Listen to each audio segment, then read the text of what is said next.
Dhaka university চারুকলা ইনস্টিটিউটে বৈশাখের শোভাযাত্রার বর্ষবরণ শোভাযাত্রার যে র্যালির জন্য যে মোটিভগুলো তৈরি করা হয়েছে, সেখানে একটা মোটিভ ছিল ফ্যাসিবাদের মুখাবয়ব।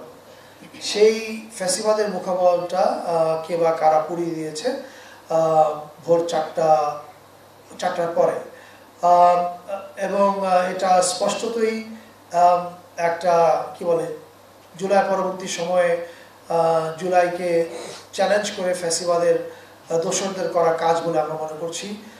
ফ্যাসিবাদের দোসর এই অর্থে বলছি, যারাই চায় না এই ফ্যাসিবাদের মুখাবয়ব র্যালিতে থাকুক, ধরেন নানান রকমের মতামত থাকতে পারে, ক্রিয়েটিভ কমেন্ট, কিন্তু যখন এটা পুড়িয়ে দিতে যায় তখন বুঝতে হবে যে এটার পিছনে একটা সংঘবদ্ধ শক্তি কাজ করছে।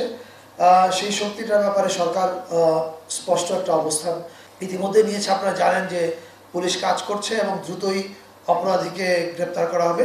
প্রাণ সসের মাখামাখি টেস্ট নুডলসকে করে তোলে আরো ইয়ামি, আরো জোস। তাজা পাকা টমেটো আর সিক্রেট রেসিপি কম্বিনেশনে প্রাণ সসের বস। আর আমি এই সংবাদ সম্মেলন থেকে দেশবাসীর প্রতি যে আহ্বানটা জানাতে চাই সেটা হচ্ছে এই যে আমরা এবার সবাই, মানে শুধু বাঙালি না, বাঙালি এবং অন্যান্য যত জাতিগোষ্ঠী আছেন, আমরা সবাই এক হয়ে উৎসব করতে চেয়েছি ফ্যাসিবাদ মুক্ত বাংলাদেশে। এটা হয়তো অনেকেরই ভালো লাগবে না বা ভালো লাগছে না, এটা আমরা বুঝতে পারছি। এটার উত্তর হচ্ছে আমরা সবাই আরো বেশি করে বর্ষবরণ এবং চৈত্র সংক্রান্তির উৎসবগুলোতে যোগ দিব, এবং যোগ দেওয়ার মাধ্যমে আমাদের ঐক্য দিয়েই আমরা তাদেরকে পরাজিত করব। এটা হচ্ছে এই কথাটা আমি আপনাদের মাধ্যমে দেশবাসীর উদ্দেশ্যে বলতে চাই। দেখেন, এটা তো বোঝা যাচ্ছে যে এই ঘটনাটা যারা ঘটিয়েছে তারা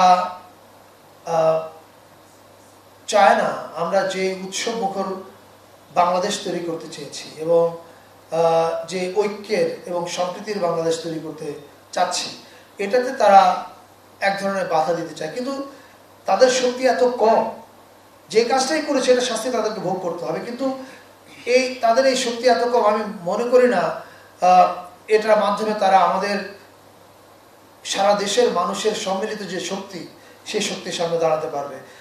এটা এই চৈত্র সংক্রান্তি এবং পহেলা বৈশাখেই বোঝা যাবে, এবং এখনই বোঝা যাচ্ছে। আপনারা আজকে পানছড়িতে যে ফুলবিজু উৎসব হয়েছে, তারপরে আমাদের পার্বত্য জেলাগুলোতে যে শোভাযাত্রাগুলো হয়েছে, সেখানে অংশগ্রহণ এবং সেখানে ফ্যাসিস্টের যে মুখাবয়ব নিয়ে তারা মিছিল করেছে, সেটা দেখলে বুঝতে পারবেন যে এটাকে থামিয়ে রাখা যাবে না।